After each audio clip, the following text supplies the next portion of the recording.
literatura y su praxis, porque estamos convencidos que el conocimiento es una práctica. Uno no puede adquirir conocimiento así como el carpintero, el albañil, el arquitecto, el dentista, el ingeniero. No puede adquirir conocimiento aquí de la literatura, nuestros muchachos, si no la practican, si no sueltan la mano, si no empiezan a escribir. Para ser escritor, para ser escritora, necesitas leer mucho, vivir mucho y escribir mucho. No hay grandes creadores, no hay grandes acontecimientos si no hay disciplina. Para nosotros, para nuestros muchachos, en el oficio de la escritura, en el oficio de la literatura, la única obligación que tienen, la única y primera obligación que tienen es la obligación de aprender.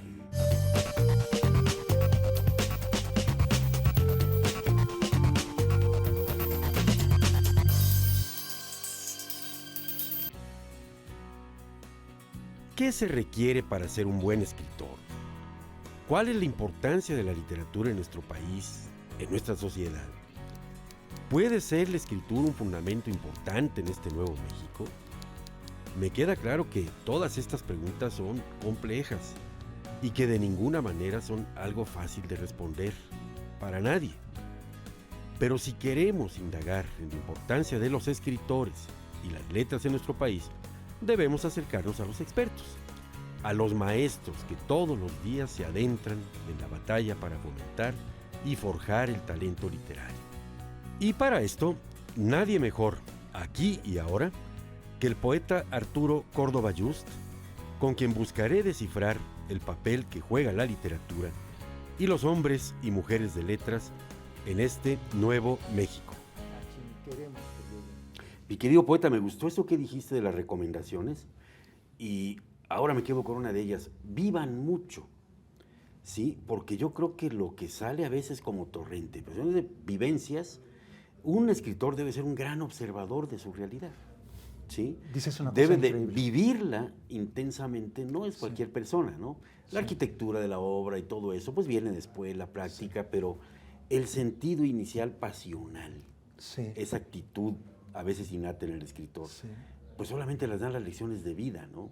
Aunque para escribir de un proceso trágico no hay necesariamente que vivirlo, pero la experiencia, la vivencia profunda, sí te predispone a ser más creativo.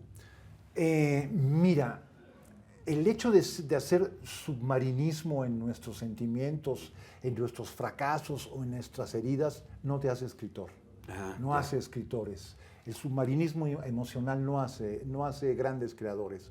Lo que hace grandes creadores es aquellos que, a pesar de que hayan vivido una circunstancia trágica o no, entienden esta llamada de la vocación y siguen esta llamada. La llamada de la vocación es una llamada muy auténtica, muy verdadera, pero es la llamada del lobo. La llamada de la loba, que te invita a entrar al bosque para descubrir cosas que a veces no son agradables. Pero el escritor, la escritora, el auténtico creador es aquel que hace el viaje a la inmersión, ¿sabes? Aquel que sabe bajar a los laberintos para extraer el tesoro. Y eso es muy importante. Y sí, el oficio de escritor, el oficio de escritora exige valentía. Estamos absolutamente convencidos, amigo mío, que sin la escritura no existe el desarrollo. Claro. Que todos los profesionales, tanto tú como yo, dedicados o no a las letras, tenemos que ejercer la escritura para crear proyectos, para comunicarlos, para convencer a alguien de que hay que hacer alguna cosa para construir lo que queremos construir. Yo creo que los profesionales como tú, como yo, como las personas que nos ven, necesitan de la escritura para allanar el camino, para caminar en el mundo y para hacernos comprender. La escritura la necesita la persona que está allá arriba en el edificio y el oficinista que trabaja aquí al lado. Necesita escribir bien porque la claridad en la escritura significa eficacia. En tu caso, poeta, ¿quiénes consideras que son, digamos, las cumbres, en términos tuyos, que te guste, que tú en este momento me dirías, mira, Gabriel, si quieres verdaderamente irte por el camino de la poesía, yo te recomiendo? Mira, Si yo pensara en iniciarme en la poesía o decirle a alguien que se iniciara en la poesía, lo primero que haría sería entregarle el Romancero Gitano de Federico García Lorca. Qué bonito. Porque ahí no solamente está la palabra en términos de las asociaciones y de la rima, está brillando profundamente a través del ritmo, de la música, de la propia rima, del sonido, está brillando el poeta, está brillando el sonido, está brillando el mensaje. Les diría que tendrían que abrevar en Quevedo, en Góngora, escuchar los sonetos de Góngora. A lo mejor, si tú quieres, no pretendiendo comprenderlos, porque no se lee desde la razón, se lee desde el corazón, y ver cómo Góngora construía sus sonetos, leer a Quevedo, escucharlo, sentirlo, cómo esos sonetos que son 14 líneas pueden ser pequeñas, extraordinarias catedrales. Les recomendaría, por supuesto, a Sor Juana, les diría que leyeran este poema extraordinario que es un mar brillante y nocturno, que es Primero Sueño, que es un poema, se dice que escribió durante un eclipse, ¿no? Es un poema extraordinario, que es la inmersión en la noche, para que la noche a través de sus estrellas te diga la verdad secreta del universo, del cosmos.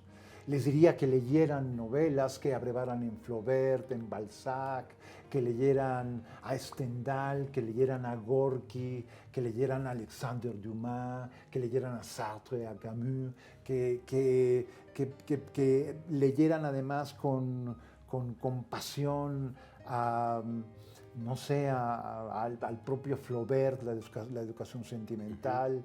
Me parece que la formación de un escritor, además, es fascinante.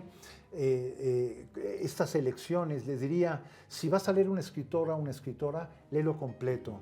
Todo Alejo Carpentier, por ejemplo, todo Onetti, por ejemplo, todo Balzac, dedicarse uno por uno, toda Virginia Woolf, toda Sor Juana Inés. Eso es no solamente conmovedor, sino te ayuda a comprender la figura, los entretelones, los misterios que llevan a una persona no a ser alguien que haga una construcción o se dedique a la medicina o a la arquitectura, este misterio de la creación. Las glorias de un país, las glorias de nuestra mexicanidad son nuestros creadores. Eso es lo que hace glorioso a un país. Eso es lo que le da nombre al país. Quienes han dado nombre al espíritu nacional, al espíritu de México, son sus escritoras, son sus escritores. Claro. Es Arreola, es Revueltas, es Rosario Castellanos, es Amparo Dávila, es el propio Octavio Paz, es Alí Chumacero, es Jaime Sabines, es los poetas de la espiga motinada, Jaime Augusto Schelle, Jaime Labastida, Heraclio Cepeda. Son esas verdaderas personalidades las que le dan sentido y gloria a este país. Son esas personalidades las que le ponen nombre a nuestra identidad, a nuestro espíritu. Y no fue por una... No fue por hacer a un lado ciertas cosas, no. Lo que pasa es que yo tuve la fortuna de empezar a leer con mi abuelo, ¿sabes? Mi abuelo Alfredo Yuste, escultor. Fue el primero que me puso la maravillosa experiencia de la lectura frente a los ojos.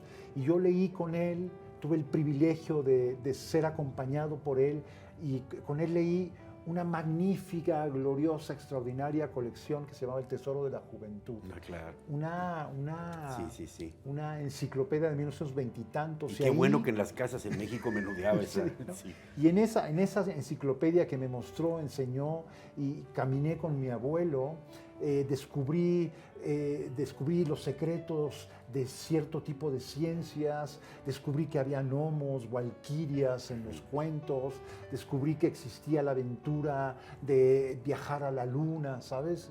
O de pensar que podrías viajar a la luna en ese momento. Y por eso lo mencioné, y porque a través de él llegué a Los Tres Mosqueteros, que fue la primera gran experiencia novelística que yo tuve. Y creo es una experiencia de tal magnitud que no me atrevo a leerla de nuevo, ¿sabes? Porque no quiero que se pierda ese misterio, esa magia, ese encanto, esa sensación de que se puede ir mucho más allá, ¿no? Y que la espada y que la decisión conlleva una causa, conlleva el honor, conlleva la amistad, el compañerismo, la aventura, la verdad. Volviendo a las letras, mi querido poeta, yo creo que la pregunta es un tanto ociosa, pero te la tengo que hacer.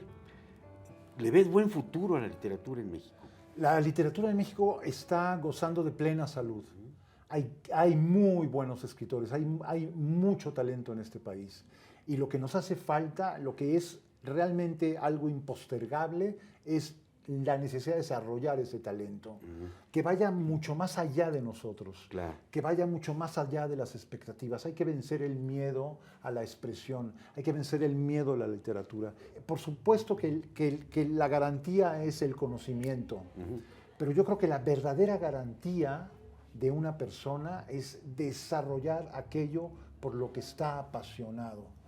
Como cuando tú eres, por ejemplo, sociólogo, y estoy seguro que alguien te habrá preguntado, pero la sociología... Lo hicieron, claro que lo hicieron. ¿Para qué sirve, no? Y resulta que tenemos en México no solamente grandes sociólogos, sino además personalidades muy connotadas, Claro. que tienen brillantez y éxito en su profesión. El otro día con una sobrina encantadora, mi sobrina Mariana, y yo le dije algo en lo que creo profundamente, le dije: mientras tú domines el lenguaje, vas a poder dominar la realidad. Así es. Si no dominas el lenguaje, te va a derrotar la realidad. Claro. El acontecimiento, el accidente, te va a derrotar. Hay que dominar el lenguaje para que puedas ir desbrozando, caminando en la selva. La vida personal y literaria de Arturo Córdoba Just nos demuestra que es posible alcanzar una pasión ilimitada por las letras. Un estado mental que nos permite hundirnos en las profundidades de los textos y de los libros para conocer mundos simplemente extraordinarios. Porque solo a través de una vida que se vive intensamente, de una vida volcada también hacia los libros, hacia la expresión y hacia el desarrollo del talento, es que todos nosotros podemos elevarnos a nuevas alturas, creando en el proceso a una sociedad más culta y más libre, y por lo tanto a un mejor nuevo México. Muchas gracias por estar aquí en la Escuela Mexicana de Escritores. Amigo mío, mi querido Gabriel, esta es tu casa. Gracias. Queremos que sea la casa de muchos mexicanos y muchas jóvenes mexicanas, porque aquí lo primero que hacemos es querer y modelar y darle sentido al talento de nuestros muchachos y nuestras muchachas. Claro, aquí hay madera muy buena para construir nuestro nuevo México. Exactamente. Arturo, Muchas gracias.